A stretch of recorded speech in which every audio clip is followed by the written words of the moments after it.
말씀 같이 읽겠습니다. 오늘 우리에게 주시는 하나님의 말씀은 창세기 말씀과 시편 말씀인데요. 창세기 1장 1절에서 5절 말씀과 시편 14편 1절 말씀입니다. 우리 찾으셨으면 제가 한 절, 여러분이 한 절 교독으로 함께 봉독하도록 하겠습니다. 창세기 1장 1절입니다. 태초에 하나님이 천지를 창조하시니라.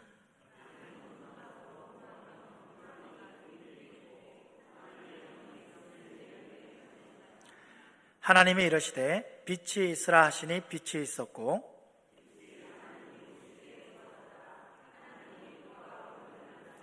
함께 있습니다. 하나님이 빛을 낮이라 부르시고 어둠을 밤이라 부르시니라. 저녁이 되고 아침이 되니 이는 첫째 날이니라. 아멘. 우리 시편 14편 1절도 함께 읽었으면 좋겠습니다. 우리 구약성경 시편 14편 1절입니다.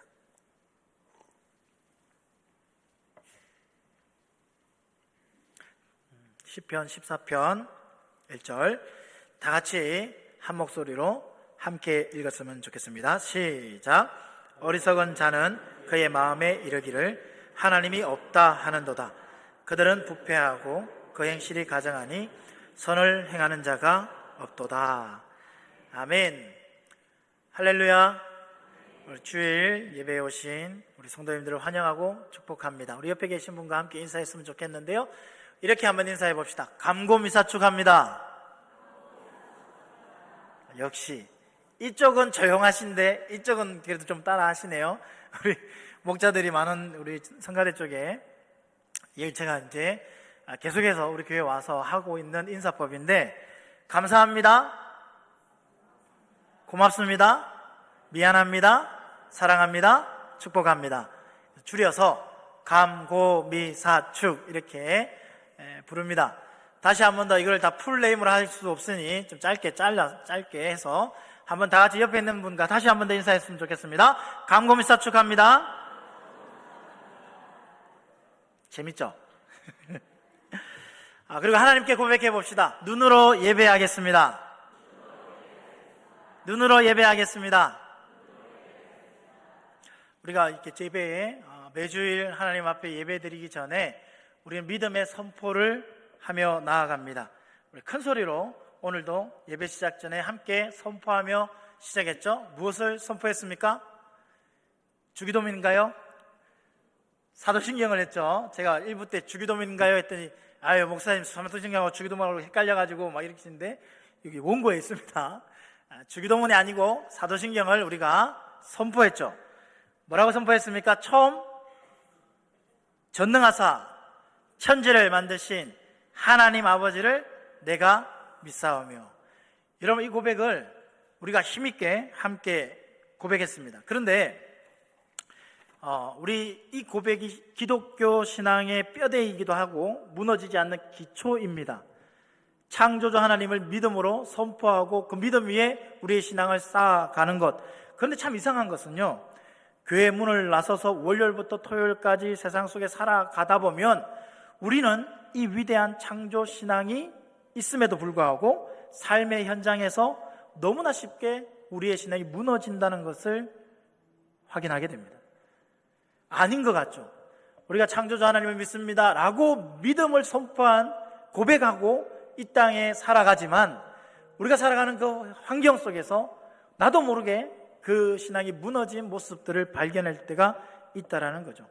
여러분, 혹시 최근에 TV나 유튜브를 보면서 우주의 신비를 다룬 그런 다큐멘터리를 혹시 보신 적이 있나요? 저도 이걸 보면서 수천의 개의 그런 은하수가 밤하늘 수놓은 것을 보면서 저도 모르게 저의 입에서 이런 얘기가 나오더라고요. 와, 정말 경이롭다.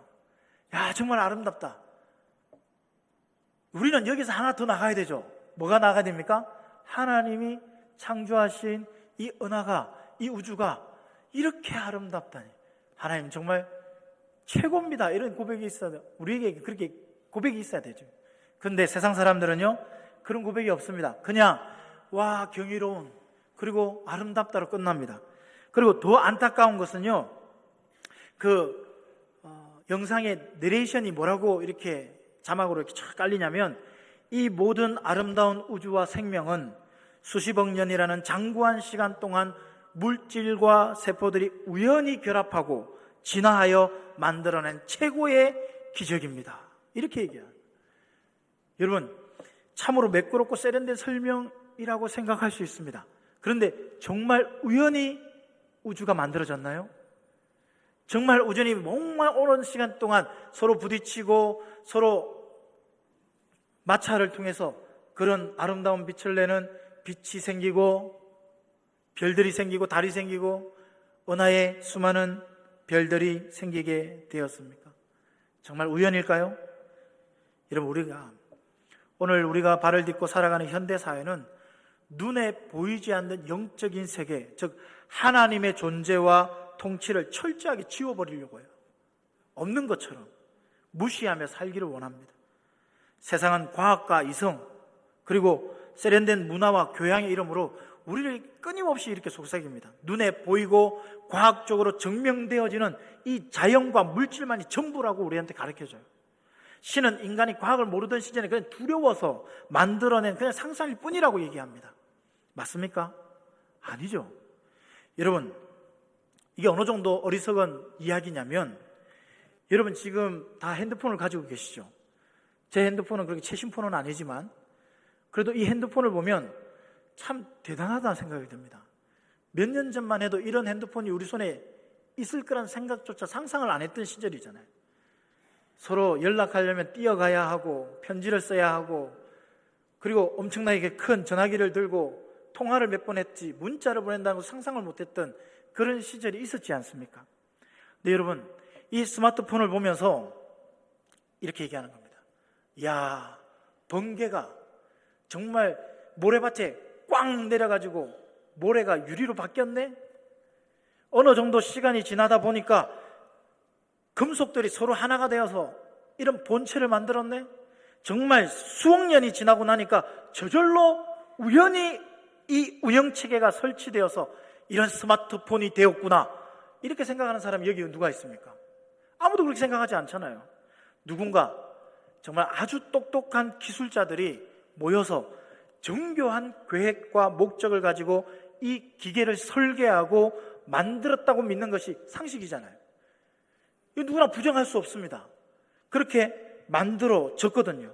그런데요, 정말 놀라운 것은 오늘날 정말 수많은 사람들이 스마트폰보다 훨씬 더 복잡하고 정교한 그 우주를 보면서 그 우주는 우연히 자연스럽게 생겨났다고 말합니다. 여러분, 철학에서 이러한 사상을 가리켜서 자연주의라고 얘기해요. 자연스럽게 생겨난 사상. 여러분, 혹은 모든 것의 권원이 물질이라고 믿는 유물론이 여기서 나옵니다. 여러분, 자연주의는 쉽게 말해서 이런 겁니다. 이 세상에 보이는 세상이 전부다. 보여지는 이 세계가 전부라는 겁니다. 신도 없고 기적도 없고 영혼도 없고 오직 물질과 자연 법칙만 있다고 주장하는 것. 여러분, 그들은 세상이 거저 그냥 빅뱅 같은 우연한 폭발로 인해서 시작되었고 인간은 그냥 단백질 덩어리, 그게 진화해서 생긴 존재일 뿐이라고 얘기해요. 이게 진화론에서 얘기하는 겁니다. 문제는 이 거대하고 강력한 세상의 가치관이 일주일 동안 세상에서 치열하게 살아가는 저와 여러분의 생각과 마음속에도 정말 깊숙이 스며들어 있다는 겁니다. 아니요, 저는 아닙니다. 저는 창조론을 믿습니다. 창조하신 하나님을 믿는다고 고백합니다 라고 말하지만 우리의 삶을 돌아보면요, 나도 모르게 내 삶에 정말 그 밑에 깊숙한 곳에 나도 모르게 정말 스며들어 있는 자연주의가 있습니다. 오늘 우리는 이 생각이 왜 위험한지, 그리고 성경은 진짜 세상이 어떻게 시작됐는지, 그 시작에 대해서 무엇이라고 말하는지 함께 알아보려고 합니다. 우리는 머리로는 누구나 다 거절할 겁니다. 진화론 아니야, 우리는 창조론을 믿는 사람이야, 하나님이 세상을 창조하셨지, 그냥 세상이 우연히 시간이 지나서 그런 폭발과 그런 세포 분열을 통해서 이 사람이 되었다. 아니, 유인원과 같은 그런 원숭이 같은 존재들이 시간이 지나면서 사람으로 진화했다 라고 믿지 않는다. 나는 그런 진화론을 믿지 않아. 나는 하나님의 말씀으로 창조하신 그 창조론을 믿는다라고 자부합니다.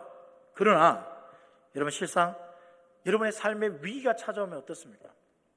어려움이 찾아오면요, 정말 치열한 선택의 순간이 오면 우리는 마치 하나님이 계시지 않는 것처럼 행동할 때가 너무나 많다는 거예요.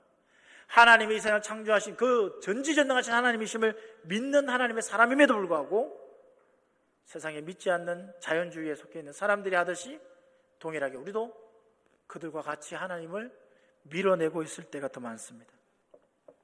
여러분, 지식으로는 창조론자인데 삶의 방식은 철저히 신이 없다고 믿는 세상 사람들과 똑같이 살아가는 상태. 여러분, 이것을 철학자가 뭐라고 얘기했냐면, 프랜시스 셰프라는 철학자는요, 실천적 자연주의라고 불렀어요.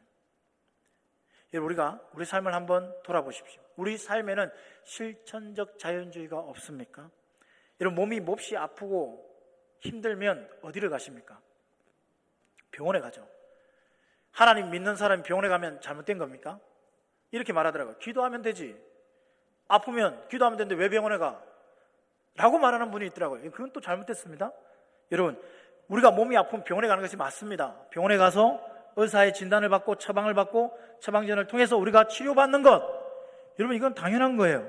하나님은 일반 은총 속에서 의학을 우리에게 주셨어요. 하나님이 주신 거예요. 기술을 그거를 하게끔 하셨어요. 그러면 의학과 기술을 통해서 역사하시기 때문에 하나님의 역사가 그 속에 있는 겁니다. 근데 그것을 사람이 하는 거라고 안 돼, 치료받을 수 없어, 무조건 기도만이 우리의 살 길이다, 이것 또한 잘못되었습니다. 여러분, 제가 여러분에게 말씀드리고 싶은 것은요, 우리 속에 어떤 마음이 있냐면, 우리가 병원에 가고 치료를 받는 것, 회복되어지는 것, 이거는 누구나 다 할 수 있습니다. 그러나 만약에 의사가 당신 이래서 얼마 못 삽니다, 여러분 힘듭니다 라는 그 말을 듣고 내 마음이 무너지고 너무 피가 바짝바짝 마르듯이 정말 신경이 곤두서기도 하고, 그렇게 하지는 않습니까?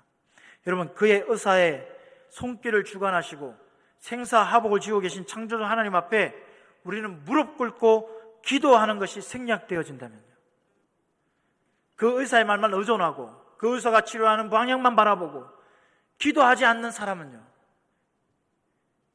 여러분, 제가 이 부분을 여러분에게 이야기하고 싶은 겁니다. 우리는 입술로만 하나님을 부를 뿐 사실상 의학과 물질만 의지하는 실천적 자연주의자로 살아가고 있을 때가 더 많더라는 거예요.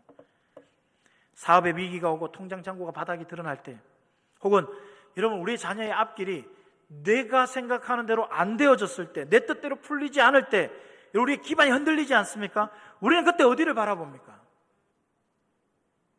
우리의 그런 어려움이 생겼을 때 보이지 않는 하나님, 그 하나님을 믿기에 하나님 앞에 눈물의 제단을 쌓기보다 당장 내 눈앞에 있는 그 문제를 하기를 위해서 우리는 세상의 인맥을 더 찾고 은행 대출을 더 알아보고 그렇지만 채세술의 책들을 우리가 찾아보면서 밤을 새서 고민하고 불안에 떨고 있지는 않습니까? 그렇다면 정말 죄송하지만 우리 역시 세상의 이 유물론과 자연주의에 보기 좋게 패배하고 있는 거예요. 지고 있는 겁니다. 나는 창조론을 믿고 창조주 하나님을 믿는다고 선포하지만 우리의 삶에 나도 모르게 자연주의자의 그런 삶이 있다라는 겁니다. 여러분, 우리가 재정적으로 무너지면요, 내 인생이 끝난 것처럼 생각합니다. 두려워하죠. 건강상의 적신호가 오면요, 내 존재 자체가 그냥 무너질 것처럼 절망하기도 합니다. 왜 그렇습니까?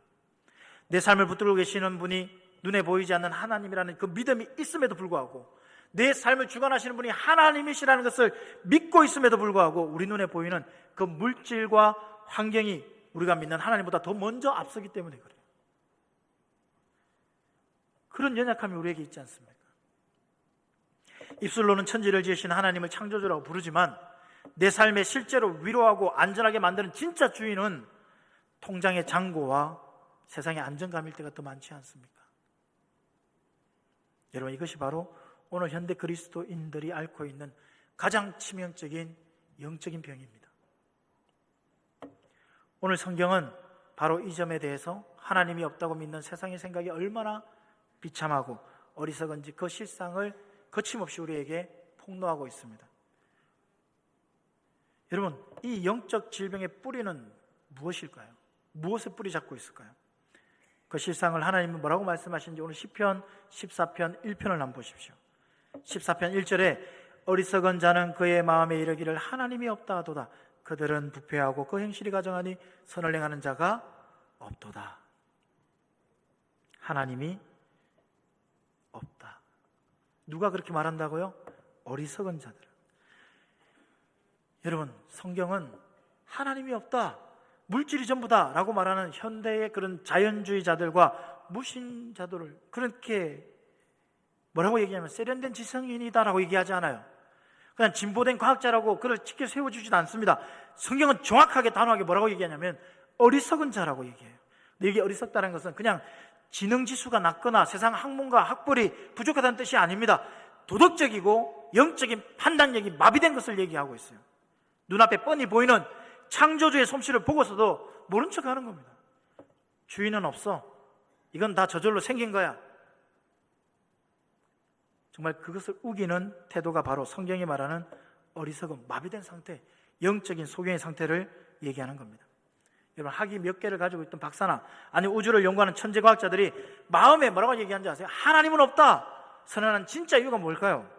정말로 하나님이 살아계신 과학적 증거와 논리가 부족해서 그렇게 말하는지 아십니까? 아니에요. 로마서 1장 20절 말씀을 한번 읽어볼까요? 우리 로마서 1장 20절 말씀 다 같이 읽습니다. 시작.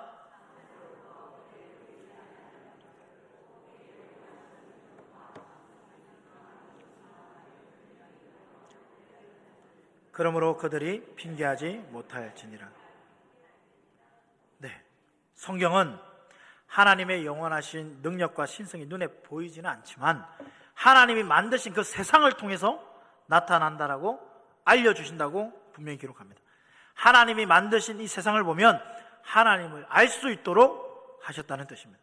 로마서의 이 말씀처럼 만물의 하나님의 신성이 분명히 보여 알 수 있음에도 그들이 하나님을 거부하는 진짜 이유는 뭐냐면요, 내 삶의 주권을 하나님께 드리고 싶지 않기 때문에 그래요. 내 인생의 주인이 나이고 싶기 때문에 그래요. 내 인생의 왕자에, 내 인생의 그 주인의 자리에 내가 앉아서 내 고집대로, 내가 하고 싶은 대로 나를 심판하고 통치하는 거룩하신 창조자 하나님이 그 자리에 앉는다면 불편한 거예요. 내가 하고 싶은 대로 못하니까요.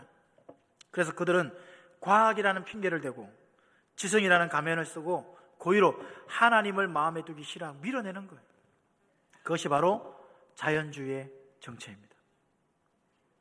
여러분, 그렇게 하나님을 밀어내고 하나님이 없다라고 어리석게 말하는 그 인생의 결과가 뭔지 아십니까? 오늘 시편에서 보셨잖아요.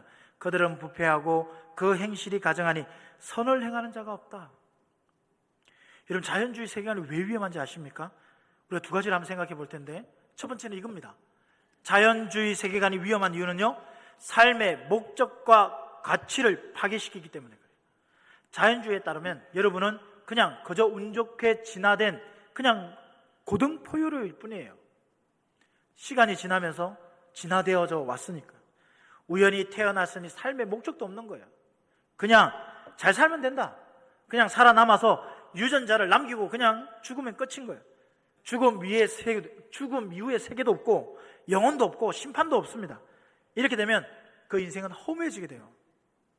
뭐라고 얘기하는지 아십니까? 어차피 죽으면 흙으로 돌아갈 건데, 나 죽으면 다 흙으로 가잖아. 내 마음대로 그냥 지금 쾌락을 즐기다가 살면 그만인 거 아닌가? 지금 행복하면 끝이지. 지금 내가 누리고 싶은 거 다 하고 사는 것, 그게 지금 내가 행복한 것이다. 여러분, 이런 생각이 생기게 만들어요. 오늘날 정말 수많은 청소년들이 겪고 있는 허무주의와 생명을 가볍게 여기는 흐름이 바로 이 자연주의 세계관에서 비롯되었습니다. 존재의 목적이 없는 거예요. 여러분, 자연주의의 위험한 두 번째는 뭐냐면 도덕과 윤리가 붕괴된다는 겁니다. 선악이 없어져요. 하나님이 없다면 절대적인 선과 악이 없어지는 겁니다. 기준이 사라지니까요. 여러분, 자연주의 세계에서는 강한 자가 살아남는 거예요. 적자 생존. 강한 자만이 살아남는다. 내가 남을 밟고 올라서는 것이 진화의 과정이라면, 더 나은 존재로 여기서 내가 약한 자를 밟고 일어나야 된다면 그것을 나쁘다고 말할 수 있는 근거가 없어요. 성경은 우리에게 뭐라고 얘기합니까? 강한 자만 살아남는다고 말해요? 적자 생존을 얘기합니까? 아닙니다. 우리는 하나님의 형상대로 창조받았습니다. 하나님의 형상대로 지음받은 하나님의 사람들이에요. 그렇기 때문에 우리에게 하나님을 닮은 인격이 있고 지켜야 할 도덕이 있고 서로 사랑해야 할 의무가 있습니다. 여러분, 자연주의는 이 윤리의 기준을 파괴해요.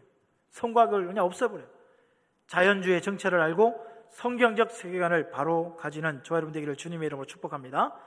성경은요, 하나님의 주권을 무시하고 오직 눈에 보이는 자신의 힘과 물질만 의지했던 실천적 자연주의가 얼마나 비참한 결말을 맞이하는지 성경의 한 인물을 통해서 우리에게 이야기해 줍니다.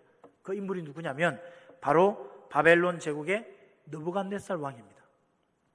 다니엘 4장의 말씀에 보면 느부갓네살 왕이 나오는데, 이 느부갓네살 왕은 당시 고대 근동 세계에서 통일 왕국, 전 세계를 호령하던 절대 권력자였어요. 엄청난 힘을 가지고 있는 사람이었습니다.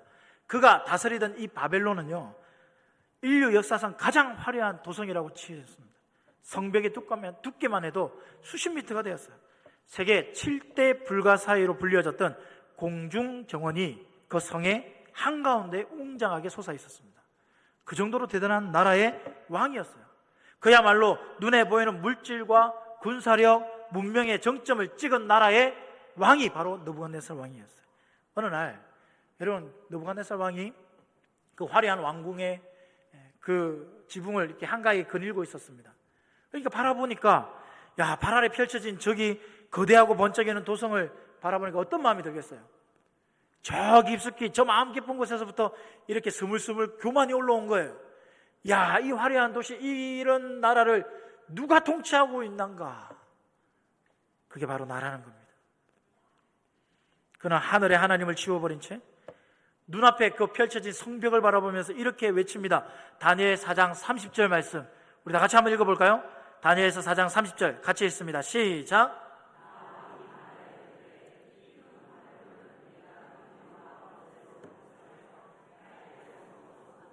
이것으로 내 위엄의 영광을 나타낸 것이 아니냐. 아멘. 여러분, 원어를 보면요, 굉장히 재밌습니다. 지금 이 느부갓네살이 뭐라고 얘기하냐면, 내가 내 능력으로 내 권세로 건설하여 나의 도성으로 삼고 내 위엄을 영광을 나타냈다라고 얘기해요. 이 짧은 이 문구 안에 지금 나라는 단어가 5번이나 등장하는 거예요. 무슨 말입니까? 지금 화려한 이 도성, 이 성을 내가 통치하고 있고 내가 내 힘으로, 내 능력으로 만들었다는 거예요. 이 거대한 제국의 번영이 자신의 힘과 자연적인 그의 노력의 결과물인 줄 알았어요. 그 배후에 정말 초자연적인 하나님의 손길과 섭리를 완전히 지워버린 거예요. 무시한 겁니다. 하나님은 없다. 내가 이룬 물질과 권력만이 전부라는 거예요. 자연주의죠. 이런 왕궁의 보좌에서 철저하게 하나님을 무시하는 자연주의 세계관을 가진 왕의 모습이었습니다. 여러분, 그 오만한 말이 그의 입에서 떨어지기도 전에, 그의 아직 입에 있을 때에 하나님은 하늘의 천둥과 같은 소리로 그에게 말합니다. 느부갓네살 왕아, 내가 말하노니 왕위가 너에게서 떠났느니라. 그 자리를 하나님께서 그냥 내려버렸어요. 하나님께서 그를 살짝 만지셨어요. 그 머리를 살짝 만지셨는데 뭐냐면요, 인간의 동물과 구별 짓게 만드는 이성과 총명을 하나님께서 만지셨어요. 어떻게 되었습니까? 하나님이 그 머리 총명을 거두시자마자 당대의 최고의 권위자, 권력자, 군주인 이 느부갓네살 왕은요, 미치광이가 되어버려요. 그리고 그 화려한 궁중에서 소리 지르며 쫓겨나게 됩니다. 그가 입었던 비단 옷을 찢어버리고 덜찐 손과 함께 살게 되고 소처럼 풀을 뜯으며 살았어요. 침대 대신에, 그 화려한 침대 대신에 거친 들판에 누워서 몸이 하늘 이슬에 젖게 됩니다. 머리털은 그냥이었을까요? 아니죠. 관리를 하지 않아서 독수리의 깃털처럼 엉겨 붙었습니다. 왕의 손은 어땠냐면 땅을 막 파다가 보니까 새발톱처럼 흉측하게 변해버렸어요. 여러분, 한 나라, 그 위대한 나라를 다스리는 왕이 하나님이 살짝 건드리시니까 이런 존재가 됐어요. 하나님의 주권을 잃어버리고 눈앞에 물질적 번영만 자랑하던 대제국의 왕이 한순간에 짐승의 수준으로 추락해버립니다. 이것이 하나님을 지워버린 자연주의자들의 실상입니다. 여러분, 인간이 아무리 똑똑하다고 대단한 문명을 쌓아 올렸다 하더라도 하나님이 주신 호흡과 이성을 거두어 가시면요, 우리는 이와 같습니다. 그냥 들판의 들짐승보다 더 못한 존재가 되어지는 거예요. 이 비참한 저주와도 같은 상태가 언제까지 유지되었느냐, 오늘 다니엘 4장 34절 우리 한번 다 같이 읽어보겠습니다. 언제까지 되었는지 한번 보겠습니다. 다니엘 4장 34절에 우리 다 같이 한번 읽어봅니다. 시작.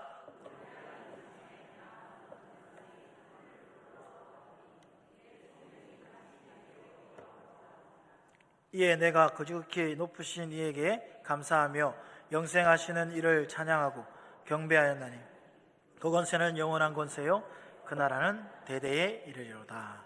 아멘. 여러분, 왕이 언제 회복되었나요? 땅을 바라보며 이건 다 내가 만든 내 성이야, 내 힘으로 내가 세운 것이야, 내 거야 라고 할 때는 짐승이 되었지만, 눈을 들어 하늘을 우러러 보았을 때 그는 회복되었습니다. 저 높은 하늘의 온 우주의 진짜 주인이신 초자연적인 하나님의 계심을 인정하고 그분 앞에 나의 피조물됨을 시인했을 때 비로소 떠나갔던 총명이 돌아왔고 왕위가 회복되었습니다. 여러분, 사랑하는 성도 여러분, 느부갓네살 왕이 들판에서 7년을 보내게 됩니다. 7년 동안 짐승처럼 살면서 처절하게 깨달았던 교훈이 무엇입니까? 다니엘 4장 17절 말씀에 이렇게 선언합니다. 우리 한번 다 같이 읽어볼까요?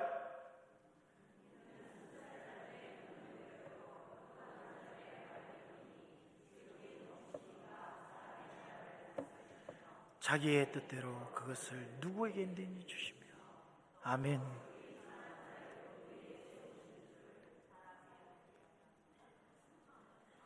아멘. 여러분, 역사의 주인은 인간이 아닙니다. 물질이 아닙니다. 역사의 주인은 하나님이신 줄 믿습니다. 하나님의 주권을 잃어버리고 늘 땅만 바라보며 돈과 환경과 내 힘만 의지하는 인생은 영적인 짐승의 상태와 같습니다. 채워지지 않는 갈증 속에서 늘 염려하고 움켜쥐려고 하고 불안해하며 살 수밖에 없는 존재, 그런 존재가 불쌍하지 않아요. 여러분, 오늘 이 시간 땅을 바라보던 우리의 시선을 들어 하늘을 보시기 바랍니다. 하늘의 창조주를 바라보시기를 바랍니다. 내 인생의 바벨론 성을 내가 쌓았다는 교만을 깨트리고 좀 내려놓고 오직 하나님의 주권만을 찬양하는 겸손한 백성이 되시길 주님의 이름으로 축복합니다. 그렇다면 여러분, 이처럼 어리석은 세상의 영적 흑암과 실천적 자연주의를 단번에 깨트리는 위대한 진리가 있는데, 그 진리가 뭐냐? 바로 창세기를 시작하는 1장 1절 말씀이에요. 우리 한번 1장 1절 다 외우시잖아요? 한번 외워볼까요? 시작! 태초에 하나님이 천지를 창조하시니라. 아멘. 여러분, 이 짧고 강력한 한 문장이 세상의 모든 자연주의와 무신론의 기초를 완전 무너뜨립니다. 이 우주는 우연히 산물이 아닙니다. 시간이 지나서 그냥 우연히 되어진 게 아니에요. 정교하게 돌아가는 대자연과 저와 여러분의 고귀한 생명은 오랜 세월 동안 그냥 어쩌다 보니 우연히 결합된 그 물질이 아니라는 겁니다. 온 우주에는 그것을 설계하고 지금 이 순간에도 말씀으로 붙들고 계신 위대한 창조주 하나님이 계신 줄 믿습니다. 우리는 창세기 1장 2절에 창조 직전의 상태를 우리가 보게 되는데, 여러분 한번 보십시오. 2절에 뭐라고 말합니까? 땅이 혼돈하고 공허하며 흑암이 깊음 위에 있다라고 얘기합니다. 질서가 없고 뒤엉킨 혼돈, 아무것도 없이 텅 비어있는 공허, 그리고 한 치 앞도 볼 수 없는 흑암이 존재하는 상황입니다. 근데 창조 이전에 그런 모습인 것 같지만 그것만 얘기하는 것이 아니에요. 창조주 하나님을 잃어버린 사람들의 모습도 이와 같다는 겁니다. 눈에 보이지 않는 물질과 상황에 매여 살아가는 현대인의 가련한 심령의 상태가 이와 같다는 거예요. 돈은 많은데 인생은 혼돈스럽습니다. 세상의 성공으로 가득 채워졌는데 속은 텅 비어 공허하다는 겁니다. 미래를 바라보지만 정말 잘 될 것 같지만 한 치 앞도 알 수 없는 영적 흑암 속에서 살아가더라는 겁니다. 여러분, 세상의 자연주의는 이 혼돈과 공허 속에서 물질이 수억 년 동안 스스로 부딪히다 보면 언젠간 질서가 잡힐 것이라고 말합니다. 그런 시간이 지나고 이런 결과가 났다고 얘기하죠. 그런데 진짜 자연주의가 맞다면, 그런 주장이 맞다면 여러분, 이 혼돈은 영원히 계속 남아있을 거예요. 오랜 시간 동안 무작위로 충돌하며 더 큰 무질서가 생기게 되었을 겁니다. 지금과 같은 모습은 만들어지지 않았을 거예요. 하지만 여러분, 왜 이렇게 정리가 되고 정돈이 되고 아름다움으로 세워지게 되었을까요? 성경은 우리에게 분명히 말씀합니다. 하나님이 개입하셨다고요. 이 혼돈 속에 개입하십니다. 어떻게 해요? 하나님의 영은 수면 위에 운행하신다. 이런 물질이 스스로 움직인 것이 아닙니다. 성령 하나님께서 그 어둠과 무질서 위에 임하셨어요. 그리고 3절에 하나님의 입으로 위대한 능력이 선포되어지는데, 하나님이 이르시되 빛이 있으라 하심에 빛이 있었고. 성도 여러분, 하나님의 영이 임하시고 하나님의 말씀이 선포될 때 비로소 무질서했던 혼돈이 완전한 질서가 되었습니다. 하나님께서 대상을 나누시고 이름을 부르셨어요. 우연히 폭발로 질서가 생기거나 이름이 보여되지 않았다는 겁니다. 하나님이 낮과 밤을 나누시고 이름을 붙이셔서 이 세상의 모든 시스템과 시간이 하나님의 통제와 하나님의 통치 아래, 계획 아래에 있다는 강력한 증거가 바로 오늘 창세기 1장에서 5절의 말씀입니다. 여러분, 세상은 저절로 굴러가는 그런 기계가 아닙니다. 하나님이 매 순간 붙들고 계시는 그분의 작품인 줄 믿습니다. 여러분, 자연주의자들은요, 그냥 지나가는 시간이잖아요. 그래, 시간이 우연히 맞았겠지, 그래, 우연히 되었겠지, 자연 현상일 뿐이라고 말하지만 성경은 이것을 창조주 하나님의 신실하신 통치와 말씀의 명령에 붙들려 있는 결과라고 선언합니다. 여러분, 인간이 똑똑하면 얼마나 똑똑할까요? 우리가 성경 속에 인간의 똑똑함으로 하나님 앞에 대꾸했다가 하나님 앞에 엄청난 질책을 받았던 사람이 있습니다. 바로 욥인데, 여러분, 욥이 고난 속에서 인생과 자연의 이치를 다 안다고 자부하면서 하나님의 통치 방식에 의문을 제기했습니다. 그때 하나님께서 폭풍 가운데 그를 만나주시면서 이런 얘기를 해요. 질문을 던집니다. 뭐라고 하냐면 욥기 38장 4절과 5절 말씀입니다. 우리 한번 다 같이 읽어볼까요? 뭐라고 하나님 질문하시는지 4절과 5절 다 같이 읽습니다. 시작!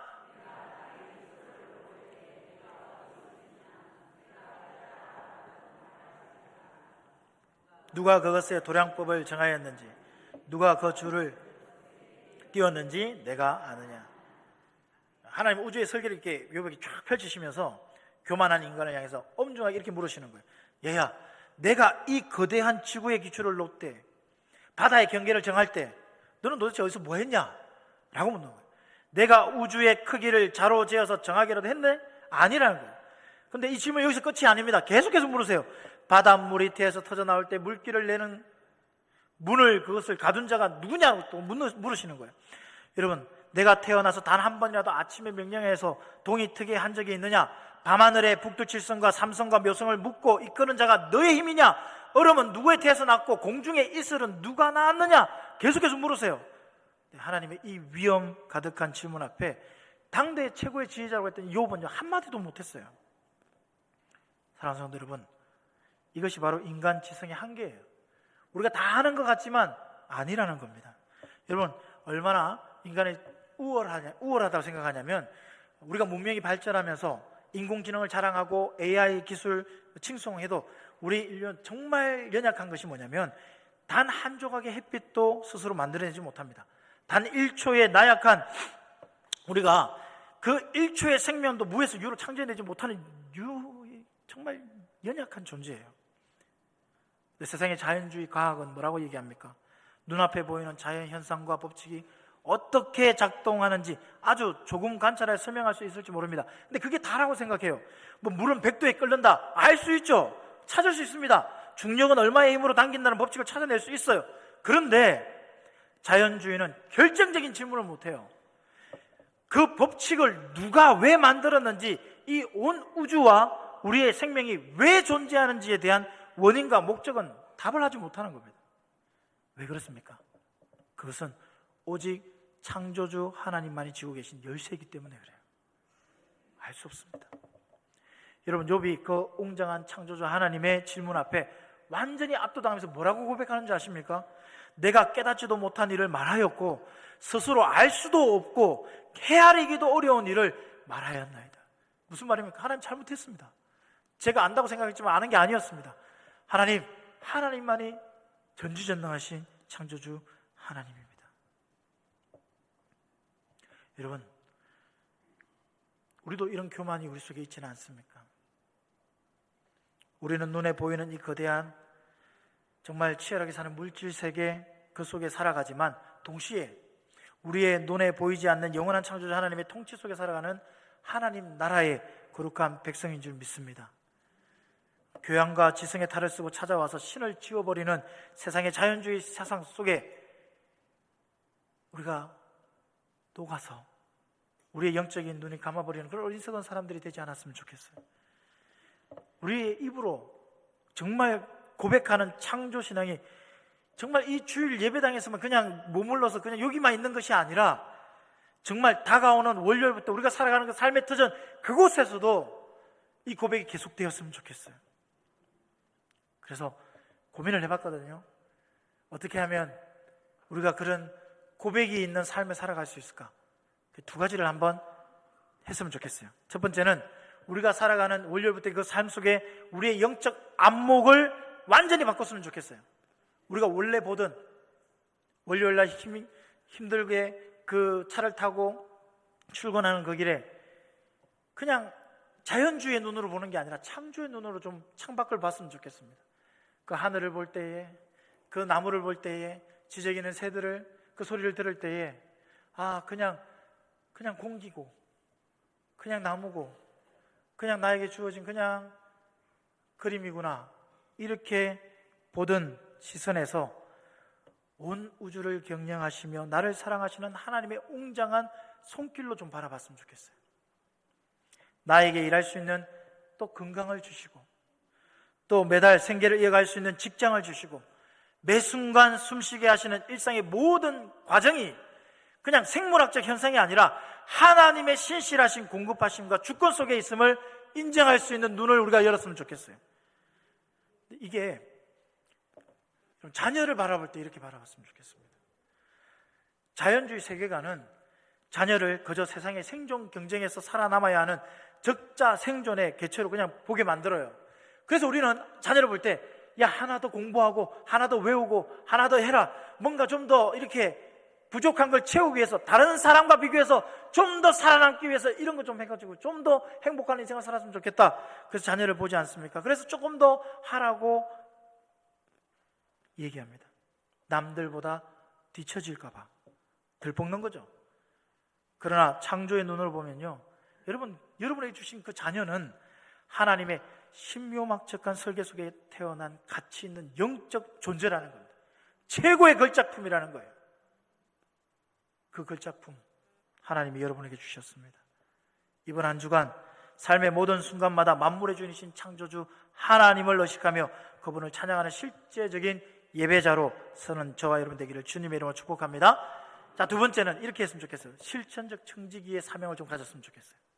그래서 그렇게 되려면 기도의 자리를 사모해야 돼요. 기도하는 사람이 되어야 돼요. 여러분, 이번 한 주간 분명 우리의 삶에 똑같이 예기치 않은 어려움이 생길 겁니다. 생길 수 있죠. 위기가 있습니다. 재정적인 압박이 올 수도 있고요, 아니면 건강이 적신호가 찾아올 수도 있고요.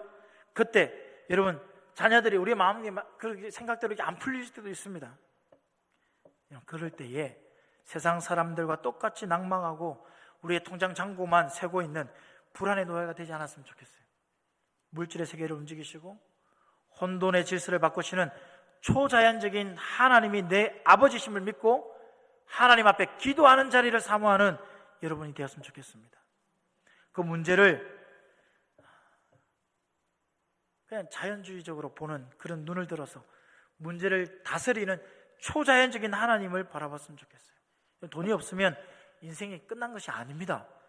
만물의 주인이신 하나님이 손을 거두시면 끝난 거예요. 근데 우리가 하나님이 손에 거두는 게 무서워하는 게 아니라 우리의 인생에 돈이 사라지는 걸 무서워한다니까요. 건강이 사라지는 걸 무서워한다니까요. 하나님이 놓으시면 그 모든 것이 한순간에 없어지는데 그걸 보지 못할 때가 더 많더라는 거예요.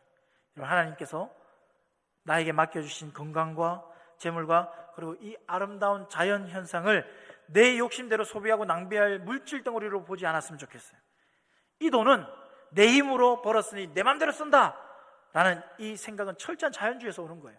그걸 좀 내려놓고 물질의 주인은 누구십니까? 내가 열심히 벌었으니 내 겁니까? 물질의 주인은 하나님이신 줄 믿습니다. 하나님이신 줄 믿습니다. 돈의 노예가 되지 말고 하나님이 주신 물질을 통해 이웃을 섬기고 하나님 나라의 가치를 위해 흘려보내는 거룩한 청지기가 되시기 바랍니다. 그 시작이 뭐라고요? 내려가시면 중고등부 수련회 바자회가 있습니다. 내가 쓰지 않아도 됩니다. 흘려보내시기 바랍니다. 이웃을 섬기고 하나님 나라의 가치를 위해서 정말 흘려보낼 수 있는 하나님의 사람들 되기를 주님의 이름으로 축복합니다. 여러분, 분리수거 하시죠? 분리수거 할 때 어떤 마음으로 하세요? 더러워, 지지, 왜 나에게 이런 시련을 주십니까? 이렇게 분리수거를 하십니까? 여러분, 분리수거를 하나 하더라도 하나님이 지으신 이 피조 세계를 돌보는 청지기적 책임감을 가지고 분리수거를 했으면 좋겠어요. 하나님이 세상을 창조하신 이 세상을 더 깨끗하게, 더 아름답게 만드는 청지기가 바로 나지. 기쁨으로, 감사함으로 동참할 수 있으면 좋겠습니다. 정말 입술로만 창조를 고백하는 자가 아니라 우리의 삶의 전 영역에서, 특별히 가장 위태롭고 치열한 삶의 현장에서 온 땅의 왕 되신 하나님을 시인하시기 바랍니다. 그래서 혼돈과 공허와 흑암으로 가득 찬 이 세상 속에 하나님이 보시기에 좋은 창조의 빛을 바라며 살아가는 신실한 하나님의 나라 백성들이 되시기를 주님의 이름으로 축복합니다. 축복합니다. 기도하겠습니다. 창조주이신 하나님, 세상은 눈에 보이는 물질과 환경이 전부라고 우리를 속이지만 만물 속에 깃든 하나님의 위대한 능력과 신성을 바라보는 영적인 눈을 우리에게 열어 주시옵소서. 주일의 고백을 교회 문 밖으로 잃어버리는 불신앙을 용서해 주시고 내 삶의 혼돈과 공허 속에서 빛이 있으라 말씀하셨던 창조주의 권능을 월요일 삶의 현장에서도 온전히 신뢰하며 나가는 제가 되게 하여 주옵소서. 위기 앞에서 통장 잔고나 세상의 인맥에 흔들리는 실천적 자연주의가 되지 않게 하시고 상황을 다스리시는 초자연적인 하나님을 바라보며 기도의 자리를 지키게 하여 주옵소서. 내게 주신 건강과 물질의 노예가 아닌 주님의 뜻대로 다스리고 흘려보내는 거룩한 청지기로 살아가는 저희가 되게 하여 주옵소서. 이번 한 주간 온 땅의 주인 되신 하나님만을 참된 왕으로 모시며 세상 속에 하나님 보시기에 좋은 창조의 빛을 바라는 주의 백성들이 되게 하실 줄 믿고 감사드리며 예수님의 이름으로 기도하옵나이다. 아멘.